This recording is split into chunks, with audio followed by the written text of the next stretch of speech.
நம்ம மேல அக்கறை உள்ளவரா அவர் இருக்க பாருங்க. நாம அவருக்கு பின்னால போல, அவர் தான் நமக்கு பின்னால வந்தார். ஆதியிலிருந்து உலக தோற்றத்துக்கு முன்பாக இருந்து அவர் தான் நம்மளை கிறிஸ்துக்குள் தெரிந்து கொண்டார்.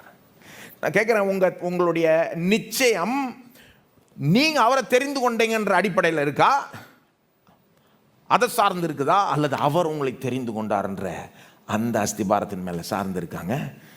ஒரு பிள்ளைக்கு ஏதாவது ஒரு பிரச்சனையில் மாட்டிக்கிச்சுன்னா கொஞ்சம் யோசித்து பாருங்க. ஒரு வளர்ந்த பிள்ளை பிரச்சனையில் மாட்டிக்கிச்சுன்னா அதுக்கு ஒரு நம்பிக்கை இருக்கும்ல, எங்கள் அப்பா வருவார் எனக்காக, எங்கள் அம்மா வருவாங்க எனக்காக, எனக்கு உதவி செய்வாங்க, இதிலிருந்து என்ன மேலே செய்வாங்க அப்படின்னு ஒரு நம்பிக்கை இருக்குல்ல. அந்த நம்பிக்கை எதுன்னு அடிப்படையில் இருக்குங்க? நான் எங்கள் அப்பா அம்மாவுக்கு ஒரு நல்ல பிள்ளையாக இருந்திருக்கேன் அப்படின்ற நம்பிக்கையில் இருக்கா? அந்த அடிப்படையில் இருக்கா? கிடையாது. இவங்க என் அப்பா அம்மா என்னை பெற்று வளர்த்தவங்க, இவங்க தான் என்னை உலகத்துக்குள்ளேயே கொண்டு வந்தவங்க, ஆகவே எனக்காக வருவாங்க, என்னை இதிலிருந்து மீட்டு எடுப்பாங்க, எனக்கு உதவி செய்வாங்கன்ற ஒரு நம்பிக்கை ஏதோ பிள்ளை பெற்றோரை தெரிந்து கொண்டது, பெற்றோருக்காக வாழ்ந்தது அப்படின்ற ஒரு அடிப்படையில் இல்லாமல் அவங்க தான் எல்லாத்தையும் தொடக்கி வச்சாங்க, அவங்க தானே என்னை பெற்றாங்க, அவங்க தானே உலகத்துக்குள்ளே என்னை கொண்டு வந்தாங்க, அவங்க தானே ஆரம்பத்திலேருந்து என்னை பார்த்துக்கிட்டு இருக்காங்க. அப்போ எனக்குன்னு ஒன்றுனா அவங்க வராமல் இருக்க மாட்டாங்க, எனக்கு உதவிக்கு வராமல் இருக்க அப்படி ஒரு நம்பிக்கை இருப்பாருங்க. அப்படி தான் அந்த ஒரு நம்பிக்கையை கொடுக்கறதுக்கு நான் நினைக்கிறேன் இயேசு இப்படியா சொல்லிட்டார், தாம் தெரிந்து கொண்டவர்கள்னு.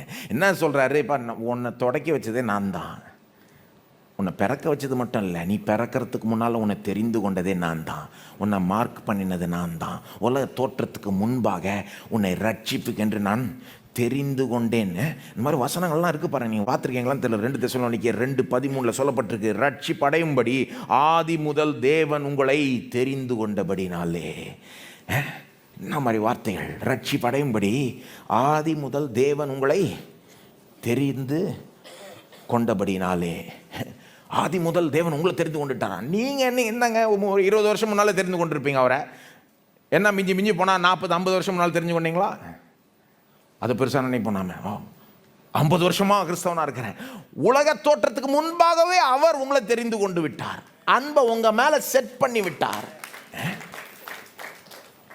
நீங்கள் ரட்சிப்பு அடையணுன்றதை விரும்பி விட்டார். ஏற்ற நேரத்தில் உங்களுக்காக குமாரனை அனுப்பி அப்புறம் ஏற்ற நேரத்தில் உங்களை குமாரனை நோக்கி இழுத்து விட்டார். இவ்வளவும் அவர் செஞ்சிட்டார்.